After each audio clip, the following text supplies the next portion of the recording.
Middle east లో ఉద్రిక్తతలు రాజ్యమేలుతున్నాయి. Iran స్థావరాలపై America దాడులు, హార్మూజ్ జలసంధి వద్ద ఉద్రిక్త పరిస్థితులు ప్రపంచ దేశాలను ఆందోళనకు గురిచేసింది.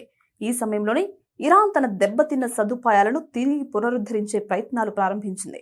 ఇందులో భాగంగా తన అత్యంత సున్నితమైన పార్చిన్ సైనిక స్థావరాన్ని, అణు సదుపాయాలను తిరిగి పునర్నిర్మిస్తున్నట్లు ఇటీవల బయటపడిన ఉపగ్రహ చిత్రాలు స్పష్టం చేస్తున్నాయి. అమెరికా, ఇరాన్ దేశాల మధ్య కుదిరిన కీలక ఒప్పందాన్ని ఉల్లంఘిస్తూ ఇరాన్ ఈ రహస్య పనులను చేపడుతూ ఉండడం అంతర్జాతీయంగా తీవ్ర ఆందోళనకు దారితీస్తుంది. ప్రముఖ శాటిలైట్ ఇమేజరీ సంస్థ వాంటర్ సేకరించిన జూన్, జూలై నాటి చిత్రాలను విశ్లేషించిన CNN నివేదిక ప్రకారం పార్చిన్ సైనిక కాంప్లెక్స్ లో భారీగా కదలికలు నమోదయ్యాయి. జూన్ 17న కుదిరిన అవగాహన ఒప్పందం ప్రకారం ఇరాన్ తన అణు కార్యక్రమాలను యథాతథ స్థితిలో ఉంచాలి.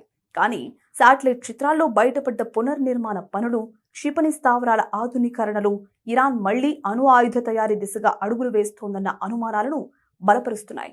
అణు ఒప్పందాలను పక్కన పెట్టి ఇరాన్ యురేనియంను ఆయుధాల తయారీకి అవసరమైన స్థాయిలో ఎన్రిచ్ చేస్తోందని నిపుణులు భావిస్తున్నారు. పార్చిన్ కాంప్లెక్స్ లోని టెలిగన్ 2 కేంద్రాన్ని పునర్నిర్మించడం ద్వారా అణుబాంబును పేల్చడానికి అవసరమైన ట్రిగ్గర్ మెకానిజంపై వారు మళ్లీ పట్టు సాధించే ప్రమాదం ఉంది.